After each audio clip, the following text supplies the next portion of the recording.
Today on the Bottom Shelf podcast, we are discussing the 1996 Tim Burton film Mars Attacks. Are you ready to discover a world of terrible movies? High above the planet Geekery, three brave individuals with the help of other friends work through a list of terrible movies to discover one simple truth. Are they better than people think? Or do they really belong on the bottom shelf? Grab your popcorn, grab your favorite snack, and get ready to find out.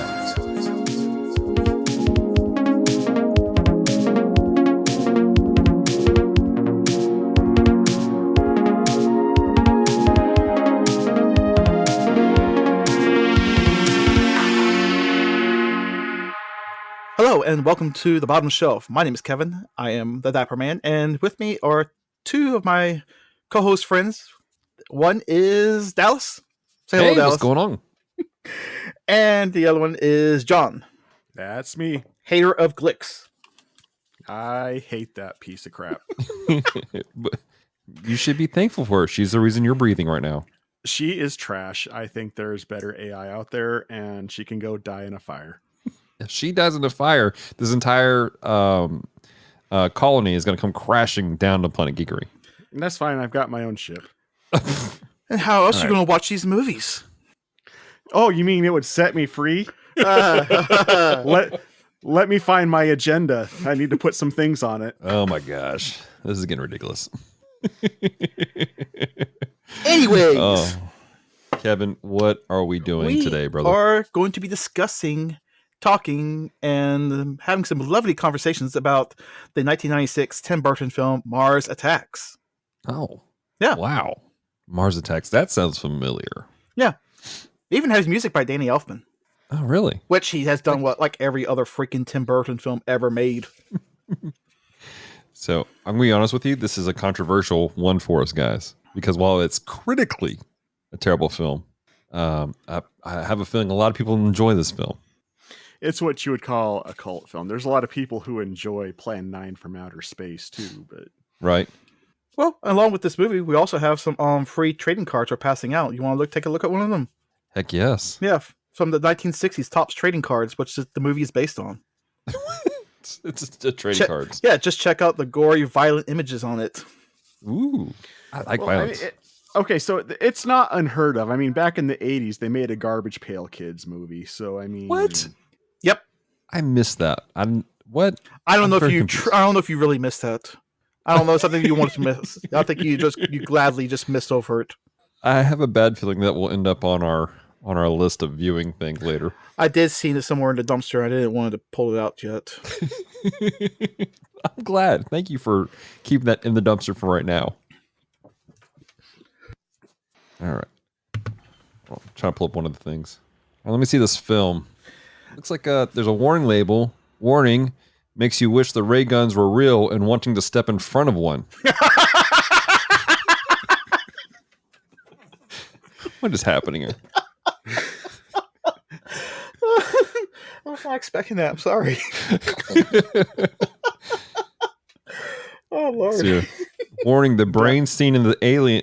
The warning, the brain seen on the aliens are the collective dead brain cells lost by people who are watching this show. Who came up with the tagline, please? I don't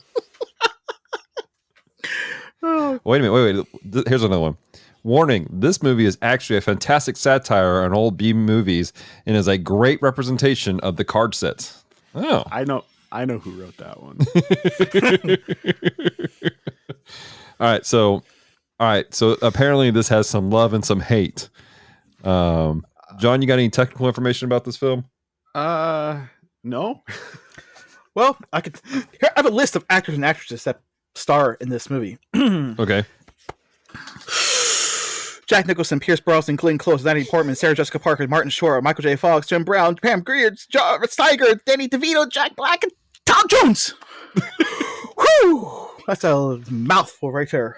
There are a ton of people This in movie comes across as being a who's who in movies, especially for that time period. That is crazy. I remember watching this years ago and then going, wow, there's a lot of big names here. Well, you know how they did it, don't you? No. Well, we're still in the part where we pretend like we haven't watched the movie yet, Yeah, so I well, can't really dive into that. So we've said we watched it years ago, so you're right. Well, it's true. If you guys, letting you guys know how the sausage is made, we've all seen this movie before. And when you watch this movie, you realize all the big name stars that they have in this movie. If you take the total amount of screen time that they have, it's not very much. So they don't have to pay them very much to be in the movie. They just show up for a couple hours, do their thing. And so basically it's very similar to, how they had Vampira in Plan 9 from Outer Space. Oh no, that's a callback for us.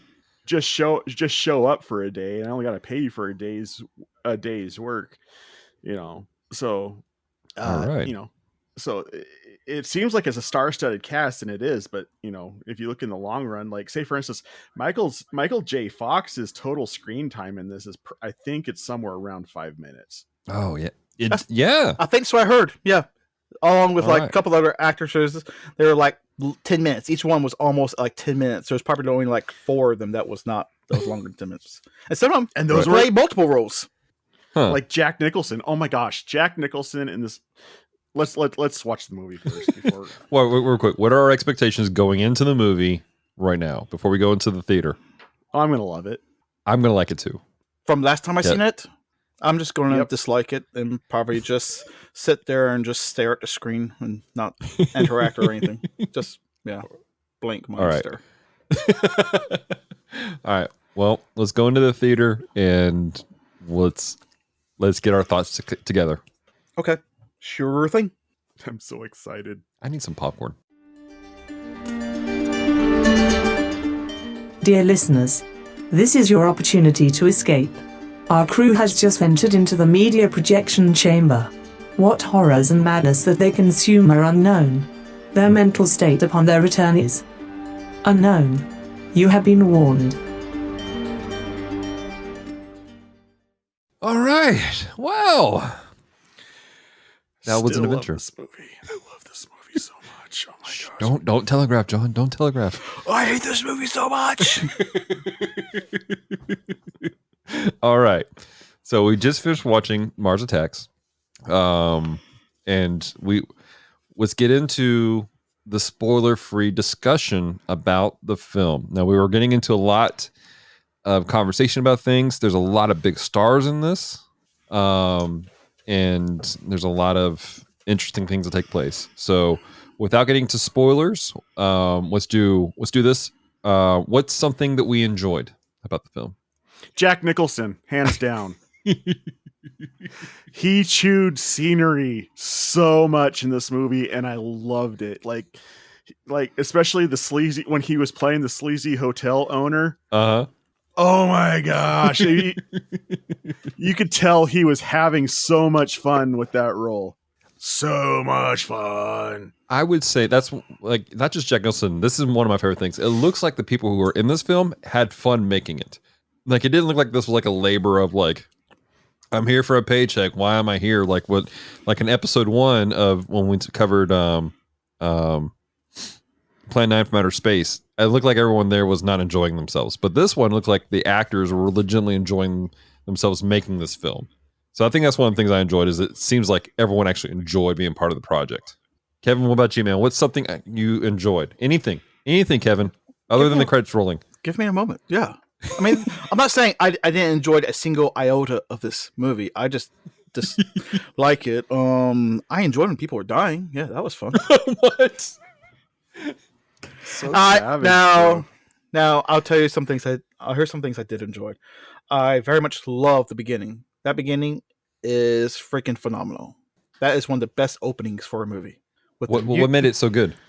The music, seeing all the UFOs in uniform just coming out, the way how the logos, the font of the actors and actresses that were playing in it, because it just had that complete 1950s vibe, very much into that I guess it was kind of like this is his tribute to Ray Harryhausen films completely. And Tim Burton is a huge fan. He done actually I think like 2 or 3 interviews with Ray Harryhausen because he loves his movies so much. When you see the design of the UFOs and everything else, it is straight from a movie I actually reviewed, Earth versus the Flying Saucers. Nice. And he was a huge fan of Ed Wood, and he took a lot of Ed Wood inspiration from Plane 9 from Outer Space into this film. I felt it Because if you listen to the commentary, if you which I remembered to listen to that, and he brings up Ed Wood and Ray Harryhausen all the time throughout the commentary. It's like, man, this guy's a fanboy of these two film legends, or actually he would call them film legends all the time. So you'll see that throughout the entirety of this movie. The beginning was fantastic, and I know people say it's spoiling or whatever. It is what it is. Beginning when the cows burn on fire, I busted up laughing because I remember seeing that card, and that was one of the like card number 12 or 15 from Mars Attacks. Is they light the cows on fire throughout all the burning away human food, and I just bust up laughing. I was like, oh my gosh, he gave like a nod to the cards with that scene, right? And then it just that and Jack Nicholson. What you just said, John. Jack Nicholson looked like he had loads of fun playing in this movie. Absolutely. You could tell. All right, before we get into something we don't like, and I feel like I forgot we needed to do this on the front end. We need to know, people listening, maybe they haven't seen it. We need to read the storyline of this film for people. And this is coming from IMDb. It's a normal day for everyone until President of the United States, James Dale, played by Jack Nicholson, announces Martians have been spotted circling the Earth. The Martians land and a meeting is arranged, but not everything goes to plan. And the Martians seem to have other plans for Earth. Are they just misunderstood beings, or do they really want to destroy all of humanity? So that's the actual plot of what we're watching, or what we watched. All right, John, what's something you didn't like about the film? Hey Kevin, so something you don't like about the film? Okay, I will. I mean, if I had to pick one thing in the movie, and it's really me nitpicking. There was an unnecessary sex scene that was put into it for comedic effect. That wasn't necessary. Wait, was that the trailer park scene you're talking about? Yes, sir. Okay. That was just random, unnecessary. Yeah, amongst everything else in this. But anyways, I mean to me, a majority of this film was just unfunny. So much of this movie was just completely unfunny. There may have been like 2 spots that I actually laughed, and the rest of them I'm just standing there like I'm just watching. I'm like, okay, and it was just nothing was coherent in the storytelling. People just doing things just to do things. Like, hey, look, we have Rod Steiger here, who's a fantastic, freaking phenomenal actor. He hates aliens and wants them to die. Why? He just wants aliens. He just hates them to die. Hey, there's Danny DeVito. He's in there for maybe 10 minutes. Who played craps? Why? I don't know. Danny DeVito's in here just to play craps. Tom Jones, look, he sings. Why does he sing? I don't know. Tom Jones just sings. You can make so many jokes with Tom Jones. You can make so many jokes with every single one of these actors and actresses, and you don't. You're just like, hey, we'll just throw you in here. We'll kill you off, and boom, next actor. Hey, look at this. We'll kill you off, next actor. And I'm thinking, like, why? What's the point? It's not funny. You're not making them funny. You're just throwing them in. You could just throw any random actor or actress in there and do the same exact thing. Look, I'm on screen. Kill me. Sorry, that is just. I'll say this. Hang on, I need to speak to that. Okay. It was so lame and bland. It's you need the context of the time period that this movie was made. Oh yeah, you're talking to a person who watches nothing but those time period films. I know, but I'm saying in the 90s, like this movie was made when I was a freshman in high school. And in the 90s, the whole part of what made that funny was seeing all these really stellar, serious actors just being stupid and playing stupid. And it's because that was the 90s sense of humor at the time that, so you kind of have to watch it in that context of saying, okay, this was kind of how the 90s were. You know, I mean, you had Tom Green with a #1 hit with the Bum Bum song. Oh my What? gosh, I forgot that song. I don't know. No, Oh, I forgot about that song. I was John. Sorry. I was free from that song. I have no idea what you're talking about. Just be glad. Okay. It's not going in the podcast. We're not going to play that track. See, I agree with like Martin Short. He looked like he was playing really silly and stupid, and I kind of got it to a point, but it was just like, okay, you're just a horny vice president. For why? I don't know. He wasn't a vice president. He was the press secretary. See, shows you how much I even cared. According to Tom Green, apparently Kevin's bum is on this movie. All right. So you just found it just generally unfunny, like the majority of it. Is it just the style, or is this kind of like the same argument people make about Big Bang Theory? There's a big movement. There's a big movement, but there's a lot of people out there who say Big Bang, which is it's a hit TV series that or was a hit TV series, wasn't actually funny. No. They just had people being dumb and saying things that didn't really they weren't real jokes. Is that the kind of the same theory? It's just like same thing. I never found Big Bang Theory to be that funny. There may have been like 2 episodes I watched and like, okay, it gave me a chuckle or a laugh, but it's like it's the same repetitive recycled jokes that's not even cleverly written. mhm. It's like these are jokes I hear people at my job say, and they think they're freaking hilarious, and they're not. Right. All right. What I'm picking up from you, Kevin, is it isn't your brand of funny. Is basically what it comes down to. Maybe it is. Maybe it is. I mean, maybe it's not. But I just could not find anything funny. I'm just looking. It's like, okay, well, and then put my mind aside. Like, okay, maybe this is not meant to be funny. Maybe this is just meant to be just a sci-fi love. I guess I'm trying to think. A love letter towards the 50s, which I did see a lot of that and so much different things he put in. This movie, I think, not so much humor for our audience to see, but just to know what was taking place and how it was filmed and why it was filmed. That part would make it funny, I guess. More of an irony. I mean, because Jack Nicholson was only contracted to do one role. One role originally. He was only contracted to do one role, and they said you cannot kill Jack Nicholson. Tim Burton, being the dark-minded person he is, he's like, well, I'm going to make 2 characters for Jack Nicholson, and I'm going to kill him twice. I was like, that part is hilarious when you know the behind. That part's funny. On screen wasn't funny. Another thing is hilarious is on Pahrump, Nevada, where they meet the aliens at.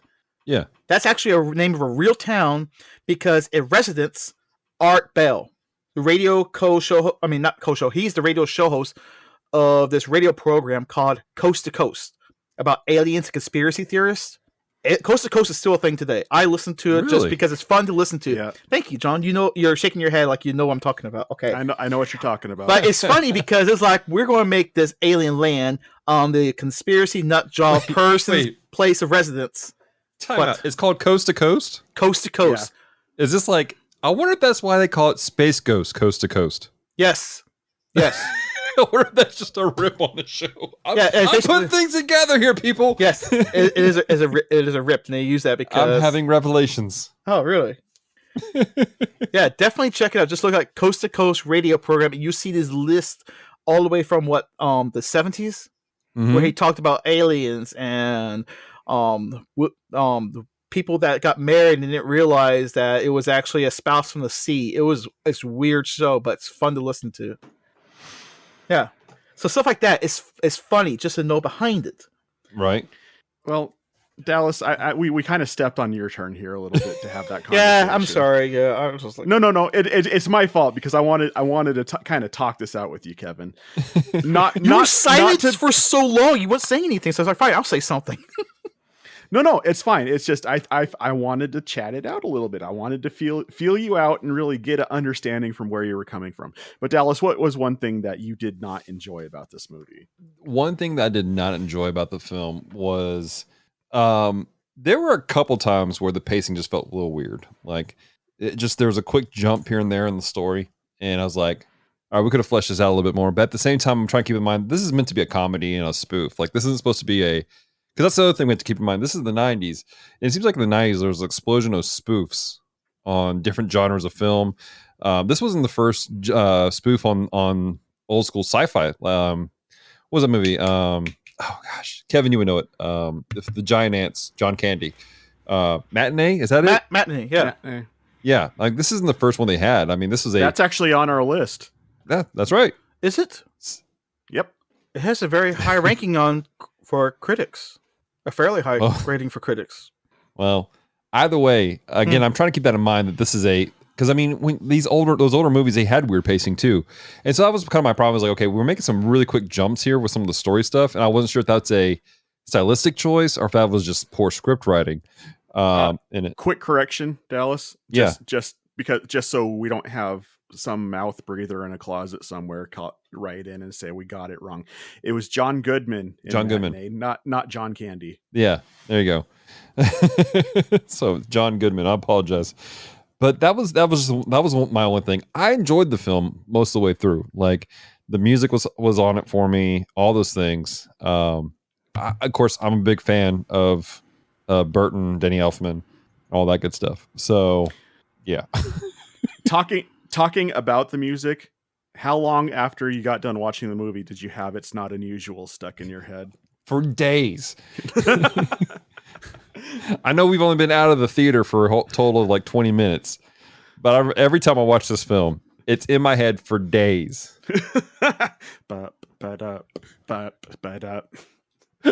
What was that song? That was one thing. The song they used to kill the aliens. What was that song? Because that was an annoying song. I don't know the name of the song. Slim Whitman.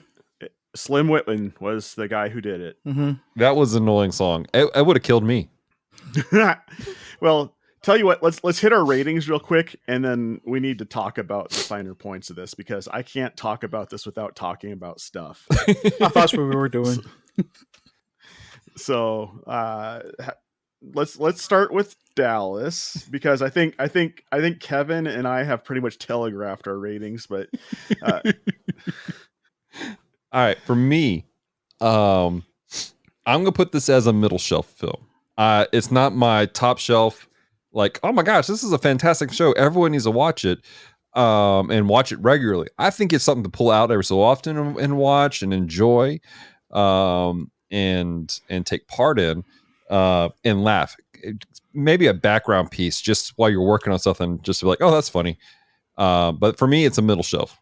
Kevin, how about you? Let's have it. Let's have it. I'm prepared. I'm braced. Throw it in the fire! Why did it just get red? For those of you at home that don't get to see the video feeds that we have, Kevin had a blue light on him, and as soon as he said fire, all the lighting on him turned red and orange. It was an excellent display of dramatics. So it almost feels like it came from the film, right? Yes. And then of course I've telegraphed this. For me, in my situation, it's a top shelf. This is a load of crap. Now where we're going to put that. All right, this is my suggestion. We have to find a happy medium. I think my top shelf cancels out your dumpster fire. So Why? I think Dallas takes, because it's absolute zero versus infinity Fahrenheit. So I'll tell you what we'll do. I'll tell you what we're gonna do.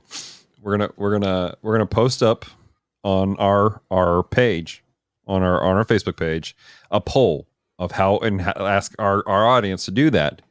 And through the magic of podcasting and time travel, we will cut in with how it came out at the very end of this podcast episode. That is, the aliens probably got to them and changed their minds. Kevin's not going to be happy until it goes into the dumpster fire. I already know it's not, because I know most people are just like, I'm just going to follow what everyone else says. All right. So if you want our final rating, the official final rating of this film from the bottom shelf, you got to listen to the end or just skip ahead to the end of the episode to get our final rating. All right. Well, let's go ahead and talk some spoilers, shall we? Oops, I guess I've already did that. Kind of. Yeah. I mean, I do like Tim Burton. I like Danny Elfman. I like every. Hold on. Pause. We got to do. He's gonna do. We got a bumper that got going. We got a bumper right there. We got to pause for the bumper. Ladies and gentlemen, the spoiler section. All right, go ahead, Kevin. I do like Tim Burton. I like him as a director. Not every single one of his movies, apparently, but there's movies I do enjoy he has done. I enjoy Danny Elfman, despite many people who I personally know give him crap. I'm like, oh my god, Danny Elfman again. And I was like, well, he's not that bad when you compare to like a lot of iconic tunes he's made.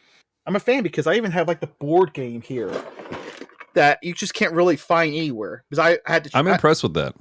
Yeah, expensive now. I think it was selling for like $150 for this. Oh wow. Yeah, I had the cards, and I remember I got rid of it because it wasn't Christ-like to have those cards when I was growing up. Now it's like changed, like, oh yeah, just have whatever. But, and I was one of those people who was, I guess I was kind of excited to know this was coming out because it was like I said previously, it's a love letter to 1950s sci-fi and 60s sci-fi horror, and I was like, oh my goodness, I can't wait. And I don't mind people dying and getting killed off in movies. I've seen it so many times in movies. It's just the way they did it. It was just, he did it. It was just like I said, it wasn't felt like it was any type of comedic tone and anything, even dark comedy. I love dark comedy more than just the goofy, silly slapstick ones. It just, I just didn't felt it. There was nothing in this movie that was making me really that excited, because after the whole credits and then the first scene and then the next scene is like, okay, you're introduced these people, but why do I give a crap who any of these people are? Right. But like that's also part of the aspect of the whole like love letter to the 1950s. Like the pacing of these stories, you didn't really care who these people were. You just kind of going through the whole story of it all. And I think some of the appeal is that you have these iconic actors. I mean, big name actors, and they're in this absolute ridiculous situation. I'm not gonna lie, that first speech that Nicholson gave as president, I was like, "You make a good president." Yeah, that was a presidential speech. I liked it, but I thought that like we've already mentioned him. Like he plays two characters, and they were both great characters. Like between his being very presidential, it's a little, how do you put it? He was presidential, but at the same time, he was like, I'm on my own. And then the sleazy casino guy, those were fun characters. Pierce Brosnan, I wanted to punch him in the face the entire time, but it was because that's how the character was supposed to be. You're like, you are way too trusting on this dude. You're an idiot. Yeah, I wanted to punch him in the face, even when he played James Bond. Anyways, whoa, sir, whoa. Hey, nobody's punching my Bond in the face. Okay, yeah. I mean, he's Northern Irish. He's not even a true Irishman, so yeah, screw it. He's not even true Irish. We're gonna have the NRA after us. You mean the IRA? IRA, thank you. Yeah, both. Both of them. Oh my gosh. Okay. How about you want to talk about Jack the beginning of the first contact when the aliens first came and it was contacting with the Mr. Colin Powell or whoever the general was? Okay, so I'm not the only person who noticed that this guy looked exactly like Colin Powell. Yeah, it was a direct like just like making fun of him, because what was that line he says, like, you see, after many years of not saying anything, keeping quiet and staying in the corner, you will get far in life. And I'm like, oh my god, that's hilarious. That part made me laugh. I think other people who have seen it like, I was like, direct commentary on someone. Okay, look like you were going to say something, John. Did you say something? Or did you get stuck? No. Oh. No one's stuck.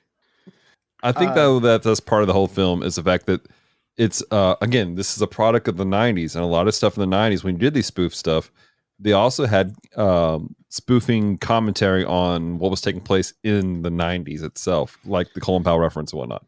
So I think that's some of the appeal and some of the love that people have for it, because it was so grounded in what people were watching and were experiencing at the time. CD Dove released like, oh, that's why they hate us. They killed, they hate Dove. Okay.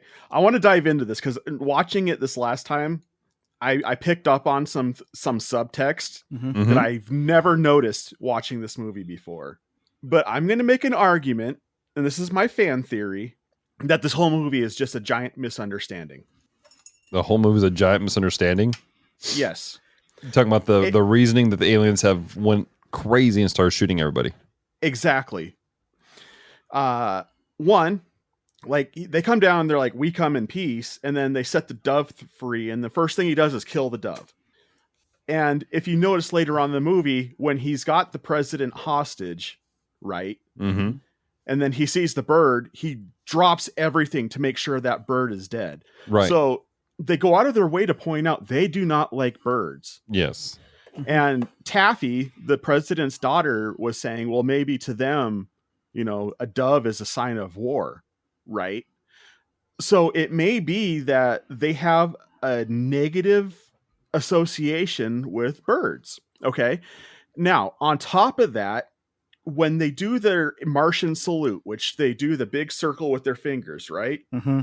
When the president makes that salute to them, he does it upside down. He starts at the bottom and ends at the bottom instead of starting at the top and ending at the top. John, why are you going so deep with this? No, the president did it right. It was the Colin Powell. He did it wrong. No. You sure? The president did it wrong. Every time a human did it, they did it wrong. They did it from the bottom, and they started at the bottom and ended at the bottom. I'm just gonna say the aliens were just jerks to be jerks. They just want to see people die. It's like, and I can to take it one step further. When they're running around with the alien machines and they're saying, "Don't run, we are your friends." That was running that was one of the scenes that made me laugh. That was like, okay. Here's the thing, though. I believe that the machine worked because you're supposed to, a lot of people are thinking, okay, the machine's a bunch of crap. I think it worked. I think that they were saying that because we came and started talking peace to them, but threw this bird at them that they saw as a horrific whatever. And so they associated our peace talk with being war talk. So they're trying to communicate with us on our terms in war speech as they're slaughtering everybody. that is the biggest load of rubbish I heard for a while. Well, let me ask you this. How does that play out with the scene where they stand before Congress? There's no birds. There's no acts of aggression. Nobody does a circle. And they're like, hello. And then they just start blasting people. And he had an evil smile grin like he was ready just to kill them all. Okay, their mouths don't make any kind of change. So they always look like they're angry. Smiling. And here's the thing though, they may have felt like since that beginning scene that they were in a state of war. So they went in with espionage tactics to get in before Congress and take out an entire branch of government. And what about the other scene where it was like we're talking to some other country who's like, Mr. President, the French guy's like, we finally got something we're gonna do, and the president's like, no, get out, no, and it just starts zapping and killing everybody in France and every other country. Just same reason, taking out governments because they want to take over the world. Because they felt that they were in a state of war with us. Yeah, they were just because of the bird. All right, so here's what we're gonna do. We're gonna post this out there too. The day this episode airs, there is a post on our Facebook wall that says, "Did the aliens from Mars Attack come aggressively, or was it a big misunderstanding?" And we want your guys' opinions and thoughts on that. We're not gonna talk about it on the podcast. We might mention it here in a couple weeks when we do another film. But we want to know your guys' opinion. Leave a comment. Let us know on our Facebook wall, because now I want to know what people are thinking, because John's not making a bad case here for me, Kevin. Really? He's not making a bad case. There's holes. There's holes. This movie's full of holes. The whole movie is a hole. It should be thrown in a hole. It's a hole. It should be thrown into a hole. How do you really feel, Kevin? Though? I mean, Kevin's over here drawing a big circle upside down. No, I might not. Oh, when you said that, I was thinking of the Hudsucker Proxy when he did like the invention of the hula hoop. If you have to see the movie, it's one of my favorite movies that a lot of people didn't like. But the inventor of the hula hoop, he draws a circle. It's like, I got an invention. So it's a circle. Oh wait, there. And they're just like, wow, we need to hire this person. I've seen that movie. It was funny. I've never seen that movie. I've always heard it was garbage. Well, then you heard like, what? This movie was garbage, and you watched it. Why are you trying to fight me, bro? I'm going to drop both of you on the Planet Geekery and let you guys just duke this out later. Fine. I just didn't like the movie. That's all. I mean, here's one cool thing I put on my notes here. Let me see. The Landmark Hotel and Casino that was in Las Vegas. That demolition was actually very real. That was a real demolition because they were already planning on demolishing it. So, No kidding. Yeah. So Tim Burton's like, hey, let us film that and let's add it to the movie. And you can see how it changes because CGI was not the greatest in the 90s. I mean, it was pretty good for the 90s compared to like, we'll say like Mortal Kombat or something. But the CGI was not that bad in my opinion. I kind of wish he had the full budget like he was supposed to originally have. He was supposed to have $100 million to make the film. And the studio, after looking at it and rereading, is like, you're getting cut $75 million. Ooh. The extra $25 million went to stop motion animation for the aliens, and that's what he really wanted. But I guess Tim Burton kind of like changed his mind. He's like, okay, CGI doesn't look that bad, but I really think he could have used the CGI. Not saying the movie would have been any better, but I think it would have been still cool to have that's the sort of love note towards Ray Harryhausen, one of his famous why he went to filming. That'd been pretty cool. Well, let me ask you this then, Kevin. Being as you brought it up, if Tim Burton had the full budget that he was expecting, do you feel like they could have made a better movie with a bigger budget? I believe they could have. They could have hired a better screenwriter to write jokes that actually would fall through, or something that actually. I mean, maybe the movie could have been a little bit longer. I think the movie could have been longer with something applying more towards each person, what they were, and how they play out. You don't have to do too much, just a little bit more to make me care about the people who are getting died off. I think the whole point was to not care about them. If you're going to do that, use unknown actors and actresses. And I mean, use a couple, sure, but not every single person. Like, hey, we're going to hire every famous actor and actress we know and just kill every single one of them off, just to kill every single one off, and don't have no punchline, nothing to like. My other theory about this movie, though, is that I believe that it was just a giant social commentary of the time period. Probably. And it really wanted to show how vapid and brainless all these aspects of life were. Between the commentary of the fashion reporter was getting the interviews and top stories over the CNN reporter, and the president was more interested in how he looked before the press and how he looked as far as publicity, rather than making the appropriate decisions as the president. I mean, these were all things that I was picking up on last night that was just hitting hard with me. I'm like, this is a giant social commentary when you peel back the veneer of this love letter to 1950s sci-fi. That's the kind of what happened with all these spoof movies back in the 90s, was that while they were riffing on these old school and different genres, they were also commentary on life at the time. It just didn't feel like the writing was smart enough.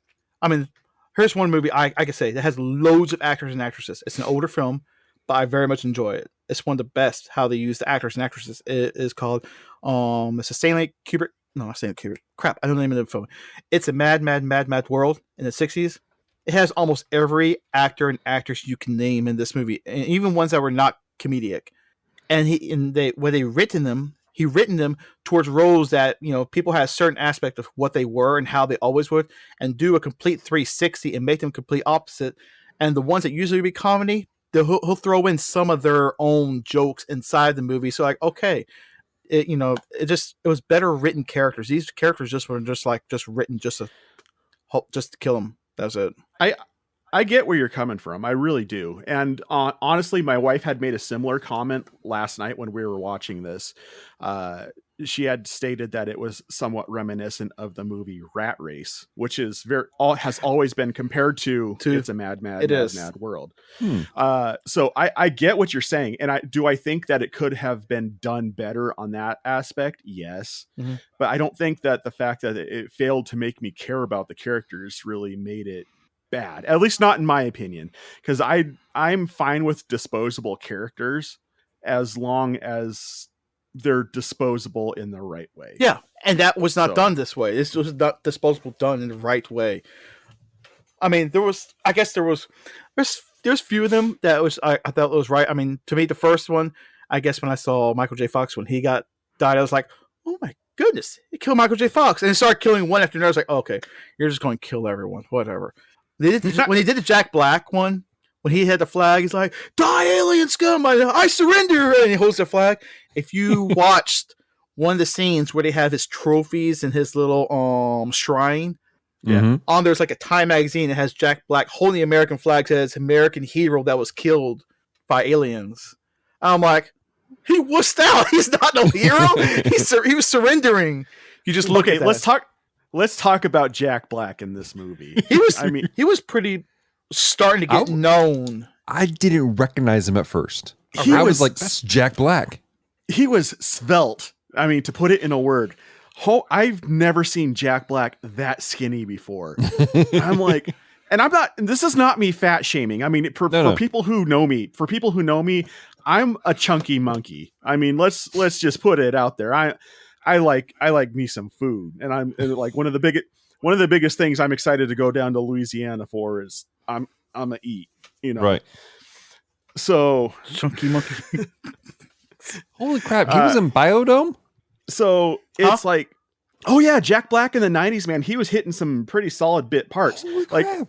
Have you ever seen the movie Jackal? The Jackal with Richard Gere and Bruce Willis. Yeah. You remember the arms? You remember the arms dealer that sold Bruce Willis the automated turret? Yeah, that was Jack Black. Holy crap, man! So he was in Demolition Man. Yeah, he was. He's been. What is happening? I'm literally watching Dallas's mind explode in slow motion right now. It's a never-ending story. What is happening here? Never-ending story. Dude, you did. Oh, that was the. Oh my goodness, that was. Jack Black has been in everything. What is it? Forget like 6 Degrees of Kevin Bacon. It's 6 Degrees of Jack Black. What the crap? Waterworld? I'm pretty sure Tim Burton was trying to find Kevin Bacon so he can kill him off in this movie too. So I think we've exhausted the spoiler section, and Kevin has stated in so many ways how much he despises this movie. So I mean, the ending was bad too. Like, it could have been they could have did something so far more hilarious with Tom Jones. Like, have him go ramble out and go like, Tom Jones? And watch him go like, yes, I was part of the Secret Service, but no one ever, I just decided singing was my career. Boom! Hilarious! That could have been far more freaking hilarious. They're just like, you didn't like him? You didn't like him singing and dancing like freaking Snow White out there? No, it was not funny. With all the animals? It's not unusual to have fun with anyone. See, here's something that could have been funny. Tom Jones was not singing. Okay? Listen, Tom Jones was not singing. He was one of the casino people that always sold. He just looked at, always wanted to sing. And then after all the singers die and so forth, and the aliens come, like, and now I just want to sing. It's like, boom, hilarious. Okay, that could have been funny. No. You don't think that could have been funny? If you would have done that, you would have taken out the thing in this movie. Every time I see this, the thing that makes me laugh the hardest. What? When the singers disappeared and you had the 3 aliens that were singing and dancing behind him. I died at that. I'm not gonna lie, that was funny. You can still have that with some other singer. Have those 3 blast that person. Tom Jones was like, yes, my career is now open. I can sing now. That would have been funnier. You can deny it, but that would have been so much more funnier. If you look up the phrase "the perfect scene" in the dictionary, you're going to see Tom Jones standing in front of 3 dancing Martians. I'm sorry, I'm thinking about the chariot race on Ben-Hur. That would be the perfect scene. Dallas, do you got a weak connection for us before Kevin and I come to fisticuffs? I got a weak connection for us. I'm not fighting anybody. I just tell someone it sucks. No, all right. Section's over, Kevin. We're going to the weak connection section. Good. Find something weak on this. This is a weak connection. All right, welcome to the Weak Connection, where we try to find some sort of redemptive quality from these films, whether we like them, or in the case of Kevin, we don't like them. Jesus wept. And that was Kevin's weak connection. Thank you for Dude, playing. that would be the weak connection from Hellraiser. That's all I'm saying. That's all I'm saying. All right, so here's my weak connection. Despite John's theory about this being one big misunderstanding, to me, when I watched the film, it really was a matter of these guys coming in. We come in peace. We're going to shoot you and ray gun you, and all these crazy things. And depending what color ray gun I use, you will be determined the color of your skeleton when I'm done. Bad play. And so my weak connection, I'm going back to Matthew chapter 5, verse 33 through 36. Again, you have heard that it was said to those of old, you shall not swear falsely, but shall perform to the Lord what you have sworn. But I say to you, do not take an oath at all, either by heaven, or it is the throne of God, or by the earth, for it is the footstool, or by Jerusalem, for it is the city of the King, great King. And do not take an oath by your head, for you cannot make one hair white or black. Let what you say be simply yes or no. Anything more than that comes from evil. And it's a pretty plain saying, if you say you're going to do something, just do it. Don't be shady about it. Don't be like, yeah, no. Don't do that kind of stuff. Just be very plain, very frank. And I feel like that's something that a lot of people struggle with. Like we especially in society, we see people say, yes, do this, but they don't do it at all. And so that's my weak connection for us. And my encouragement, like, just be real with us. If you're going to do something, say, yeah, you're going to do it. If you're not, then say no. That's okay. We'll move on. I feel like a lot of people are scared to say no because for whatever reason, you can say no and it'll be all right. That's why we did aliens to blow up Congress. Oh, jeez. They blew up Congress! I loved that old lady. She was probably my favorite. Beetlejuice. She was my favorite character in the Mars Attacks, I would say. Besides Jack Nicholson, I think it was her. When she kept telling her what was her grandson's like, it's okay, Timothy. I'm not Timothy. Whatever his name was. Yeah. Oh my gosh, that's funny. That's terrible. Thomas. Funny. Thomas was Thomas. Yes. She kept calling everyone Thomas. And they never doubted. No. The way they put all that power just to go kill her. No, okay. When they got that big, humongous ray gun and to go kill her, they like everyone else like boom, boom, boom. And they get her. It's like we're going to get the most powerful things. Like shows you they're just complete jerks. It's like let's see how we can kill this person. Kevin is going wild, ladies and gentlemen. Hey, the green and red skeleton that was in the cards. Actually, I remember the cards being all red skeleton, but they put the green. It's like okay, another nice nod towards the Topps playing cards. That's interesting. Yeah. There's a lot of nods they did to the playing cards, which I have to appreciate what Tim Burton was doing. That's funny. Yeah, what's the other weak connection you had, John? I'm pretty sure you had one. Me? Yeah. My weak connection isn't completely biblical. It's more just a moral of the story sort of thing. In that this movie just demonstrates that chasing after the approval of the world rather than following through with who you are supposed to be only leads to destruction. I got that from watching Jack Nicholson's character. I can see that. So I'm kind of guessing this was plan 10. Now all you need is like another 10 more plans, and maybe they would have finally got it. Because previously we had Independence Day released in the same year. That was one of the plans too. People were confused, I think. Here's the thing. Earth lost that battle. I mean, if they happened to find a weakness by happenstance. Yeah. So, Yeah. What was it? Putting a virus through computer. Is that was Independence Day? Virus through computer. that was Independence Day. Yeah, that's what it was. And this one was Slim Whitman singing. It's always these stupid little things that people find. In Signs, it was water. Yeah. Sorry. I mean, in War of the Worlds, it was the cold. It was just a disease. Just human. It's the common cold. Yeah, the common cold. Fantastic ending for a movie, though. At least Battle Los Angeles, that was a tactical situation. It wasn't a Oh, it was. I didn't see that movie. I've been wanting to see it, and then I keep passing up because this is the one thing I've never had from my brothers and sisters, because I think I've told you I have 9 brothers and sisters. So you can make a good split even. It's like a split even. 5 of them is like, well, okay, one of them doesn't count. Sorry, she's but it was like a split even. Kind of was like it sucked. The other one's like, oh no, it's really good. It's like, what? You both are so bipolar in decision for this movie. Kevin, I'm gonna say this. Battle Los Angeles is my favorite alien warfare movie of all time. Some of it was filmed here in Shreveport, John. That's the one with Aaron Eckhart, right? Yes, sir. Okay, I just want to make sure this is the one we're talking about. It's your favorite what? Yes. Alien invasion? Alien warfare movie of all time. A war, basically like a War of the Worlds situation. You think this is better than War of the Worlds, the original? Yeah. Okay, I haven't seen it yet, but I don't know what's topping War of the Worlds. Well, maybe you should watch it and then you can find out. Okay. Dallas. All right. Have you heard of this movie? Of what? Battle Los Angeles. It was filmed here in Shreveport. I just said that. Oh, I didn't hear that. I just heard something about your coming to Shreveport. It's like, well, I know John is. No, it was filmed here in Shreveport. Oh, okay. Yeah, I watched it just because we had several films that were made here in Shreveport. That's why Shreveport looks so damaged.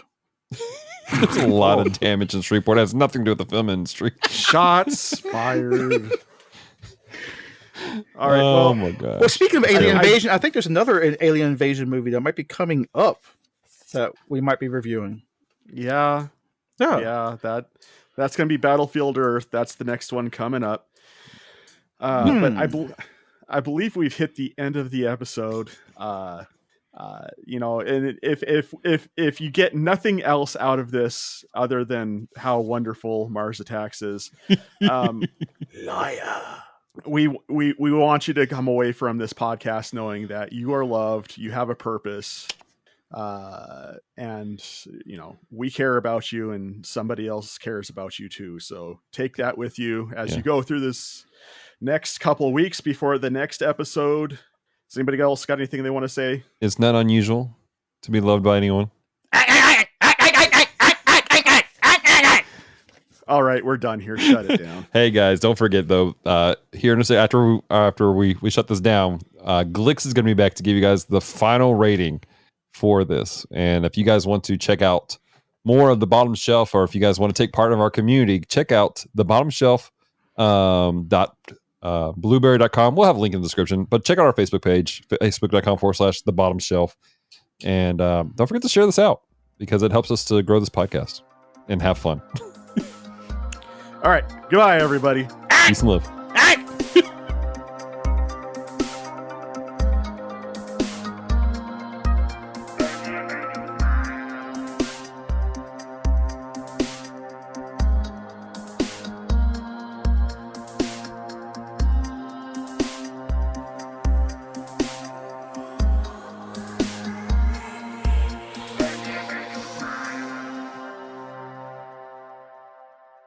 The final results are in. According to the devoted Geek Life community, this film, Mars Attacks, belongs on the